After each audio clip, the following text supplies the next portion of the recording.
people, like going back to the monetization thing, most people are not going to be able to monetize off of ads. So like to really like live sufficiently. Right. So it's like, why do you think that? It's just not enough money in it.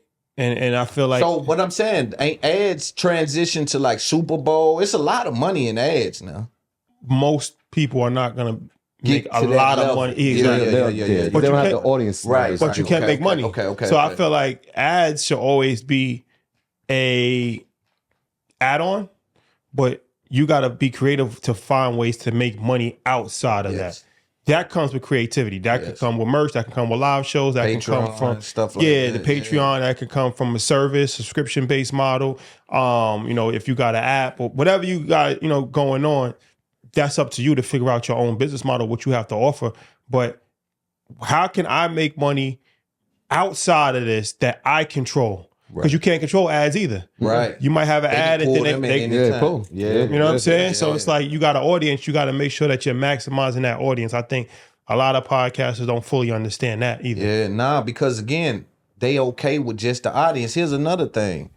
Getting fame almost cripples you, especially when you get it too early, right? When you're still in the process, because fame and notoriety makes you not do what needs to be done to get to that next level, right? So say I need to be out there selling shirts or selling CDs or selling something that will help my business. The minute they put me on Breakfast Club, I think I can't stand out there and sell that no more. Ain't no way right? So it cripples you. Mm-hmm. It's like it says, damn, okay, now I'm too big to do that. Well, you have to do that to get there. But then also everybody's not a business person too. So most people coming in, they just coming in just from a media standpoint of I just want to talk. And then I'm gonna let somebody pay me. It's like an artist, right? Most recording artists just want to rap and then they want to get paid for rapping. That's why I said, like, you signed a deal. It's not a bad deal because you're not a business person. So you need somebody to take care of you and to feed you. And you need somebody to schedule your shows and to make sure you're here and all of that. But the other way around, like this is just a loudspeaker. Can you compete with $5 million a year? Can we compete with $5 million a year? We compete with anything. Perhaps. So I'm saying, okay, but it's like, so it's allowed. EYL take a 3-year, 30, 40, $50 million deal, 40 million, 3-year, $40 million joint. I mean, 3-year, $20 million joint. So if we get to maintain ownership of our show, yeah, why not? Because I think every big podcast is maintaining ownership, ain't they? Are they? I don't know. I'm asking you. What's your idea on that? I don't think they are. Are they? Seriously? I mean, we don't know though, right? I mean, because we don't know. People are not sharing the information. And then again, people don't know. They see the money. That's the carrot. How do I get it? Oh, yeah, I'll get it. Yeah. How long do I have to license the show? Perpetuity. I don't even know what that means. All right, sign it. Boom. Not no big shows. But I'm not saying. I don't think no big show operate. Whoa. You think so? I don't know though. Of course we don't know. I'm saying we may have based on heard what we believe people to know about business. No, we may have heard that. Wow. We may have. Look, wow. There's some big. There's some big shows that I know that don't own their show without even signing a big contract. They gave up the rights to their show. So it's a lot of some big shows in our culture. Yeah. Or just no, in our culture. Wow, God, y'all crushing me. We'll talk off air. The thing about it is that, once again, going back to information, right? Wow. So I didn't think they were going out saying so like I'm not going out. You're not going. You starting like that. I'm not one of those people that's saying like it's bad to sign, because like I said, it's bad to give away rights especially if you have some sort of built-in. Okay, so people out there in TV land, these companies won't give you any money unless they see some money there. So if they say, I want your show, right? They usually only offer those kind of deals to people with the built-in fan base like we're talking about. They don't offer those to some Joe Blow off the street 9 times out of 10. No. So you're coming with a built-in fan base and you don't even have faith in it, but you have faith in them to activate it? Because once again, they have the relationships. They Pablo, right? This is the easy one. I just take the money. Y'all take care of that. I'll do this. Wow. They go from owners to talent very quickly. But like I said, signing, because Nipsey Hussle doesn't become Nipsey Hussle if he doesn't sign to a major label. No, yeah, some points you gotta make a decision, and you gotta understand that you can only go so far by yourself. So y'all saying y'all won't sign? No, we did sign. We signed to iHeart. for 2 years. But I'm saying if somebody want action on video, action on the whole Everything's shebang, negotiable. Yeah. Everything's negotiable. I feel like you can't be emotionally tied to anything. So y'all will take a 360, invest, fest, and all. we could sell They it. want in on everything. If it's enough money, we can sell it. What's enough money? You have to think about it. You gotta think Good about it. question. Did you hear last week's Market Monday? but that's real talk though, right? Yeah. Anybody that says otherwise is lying to you. Let's be honest. Yeah. Somebody come with a check for $1 billion. Right. Yeah. You Yeah, for sure. What's the valuation of this company? It's $3 billion. Okay, well, guys, we've earned our leisure. Right. It- for sure. it's over. it's been real. What about so what is an ad worth? What is an ad worth on a show that's getting 2 million downloads? Like what is the gauge? Like what's the gauge for a young podcaster or anybody watching? What are we dealing with out here? What's the gauge? I think you said it. We were at a show and they were talking about streaming. They're like, well, what's one stream worth? And nobody can give an answer. Right. And so what's one download worth? That's a person. But just talk about like And it's a I'm not- long form. So, industry standard, that's like what I'm saying. The industry standard That's right what now. I'm asking. They'll tell you the CPM rate. They'll tell you like it's $17.50 or the average premium. the premium is $50 per every type thousand. thing, Yeah. But I didn't believe in that. And so I said, look, we'll create our own market. I'm going to tell you the number is 15,000 an episode. Now you could take that or you could leave it. But here's our numbers. We're not doing the CPM thing. All right, well, most people, they're looking at the value that we add. They know that we're going to be consistent. So They know, y'all don't even do the keep going. I'm sorry. I'm cutting. yeah. No, so that I stopped. We just stopped doing the CPM. We said, like, this is what we're worth. So if our time is 15, all right, well, then let's see if we go up to 4 million. All right, well, now I'm telling you it's 25. And so I'm going in with it, not with the traditional manner of this is my CPM, and if I hit this number based on that, then I actually get paid this. No, because I know when you go to corporate, you're not telling them that. And that's the game they try to lock young podcasts. Of course. The game is this though, because And trust me, and let me say this for the onlookers.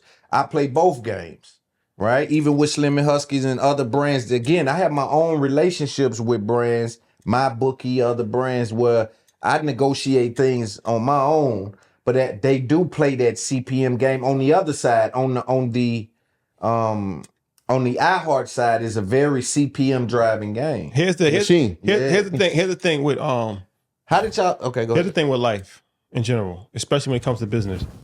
The more math that's required, the higher probability that you're going to get screwed. Right? Because this is the shit that they do. They do a CPM. Most people don't even know what a CPM is, right? Click And it's through. like, all right, if you put an ad at the beginning of the episode, that's the most valuable. Middle of the Right. episode we call mid-roll. Mid-roll. That's the second most valuable. The and first one is pre-roll. Yeah, pre-roll, yeah. pre-roll. Oh, let me just finish. Hold on, because I want you to be very clear. In terms of money, the mid-roll is going to be the most valuable, right? Because the pre-roll is only 10 seconds. They want your mid-roll because they know that's going to be 60 seconds. They could put 2 there. Sometimes they'll put 4. Now your audience is going to say, well, there's a lot of ads here. Well, it's a business. Yeah. So the 10-second, they'll say, all right, well, let's say the mid-roll is 20,000, they'll say, well, we'll give you 8,000 for a pre-roll because it's shorter. All right, good. So, and then it's like, all right, so you get paid $17.50 per CPM per 1,000 downloads, and then $17? $17.50 per every 1,000. per 1,000, right? So by the time you get 20,000 downloads, No, but let's you made $100. No, so all right, so 17.50, but then it's Yo. but then it's a 70-30 split, right? It's a 70-30 split, 70 your way, 30 their way, and then it's for every 1,000, right? So if you do 100,000 downloads for that episode, how much money did you make? Exactly. So that's the whole point. $1,000. It's confusing.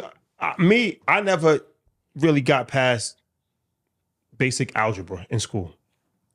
So if I got to use a calculator, it's too complicated. You needed to be 20 grand an episode. $20,000 an episode. Yeah. That's Right? it. I can do that. I'm glad y'all see this game y'all put in. Yeah. This good game. $20,000 an episode for a 60-second ad. We can all understand that. Right. It's very simple. Very simple. That CPM is trickery, what you saying. It's tricky. And it sounds like the it, more- now that you say it. Here's the other part, right? How do you know how many downloads? Because the machine gonna have the download meter, and they're gonna tell you, well, you didn't meet the metric. But you can track it too. They got third party shit, but you don't know how accurate that Now you got to get a forensic accountant once again. Exactly. The more complicated the math, the higher probability you have of getting screwed. They keep it complicated on purpose. Okay, you get a minimum guarantee, but you gotta hit a million. You gotta hit this. Well, who's counting these numbers? Well, we have our firm in the back, and they're counting these numbers, and then they're gonna give you a report, and then they're gonna this. Wait. You don't even know what the hell happened. What happens when you? What's the stream versus download? What happens when you don't hit the minimum guarantee? Then this is what happens when you don't hit it? They trying to You recoup. don't get your money. Yeah. No, we got to recoup this money. Right now it's the rap game. But So you in the red. you in the red. Like, we're not paying you that because we got to get the money because the first season you didn't really make that.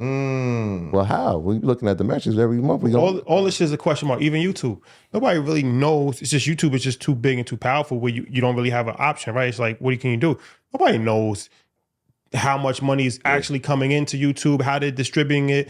Because some shit we might get paid $35 for, some shit we might get paid $4 for, depending on the content, depending on the time of day, depending on who's on it. And then it's constantly changing. Then it can be affected by things outside of our means. And we can wake up tomorrow and it can be a. But they do RPM when you do the visuals, right? So the CPM is what they're going to pay the brand, right? But they're going to take their percentage. And so what you get broken down to is the RPM. And so the CPM might be $25, right? But by the time it gets to you, it's $14.25. And that's what you're gonna get paid. And it's like, wait, what? What happened? Yeah, it's like the magic fee, like the transaction fee at Ticketmaster and all that. So I would recommend for any podcaster, if you're trying to structure your deal with a company, you just say, this is what I want to get paid per episode. That makes and then sense. Negotiate based off of that. Because once you get in the CPM game, and once you get in, okay, you got to hit this certain amount of numbers and certain amount of downloads, and then you're gonna be doing forever. That makes sense too. That CPM, it make the water blurry. But it's people that swear by that CPM game because it's traditional model. This is what they set as a standard for the industry. But there is no industry standard because we don't know anything that's happening in the industry. I'm playing both games. Like I'm playing subscription model game. I'm playing live show, sponsorship, ad game. You know what I'm saying? How's that? How's Patreon working out for you? It's doing good, man. It's because I haven't been as. See, when I took the deal, I come from behind the paywall and say, hold on, I got to focus on get some shit out there, help brand build while and it fluctuate, kind of went down. Because you got to this is one thing I do give Joe credit for. You have to be diligent fucking with them paying customers. It's a different relationship, right? See, you have people that have relationship with their customer, all they ever gonna fuck with you is for the free.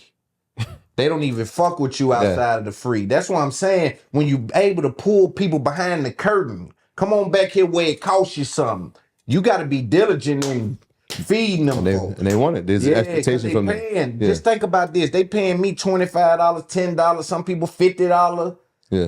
They give Netflix $12 and they load them down. Yeah. I'm talking about this some of the best quality shit that you ever gonna see. But here's the other part of that. At some point, there's going to be a comment or there's going to be an email that's going to come to you and it's going to be like completely like tearing like the company down because you didn't put out an episode 1 week and in your mind you're like, this is worth $25. $25 and this is what I'm dealing with. Wow. And so like we got to deal with that. Like people don't talk about that side, but that's part of it. They don't even, the mental strain of even the comment section when this shit costs money to run and you ain't. A lot of times it's the freebies that do all of that.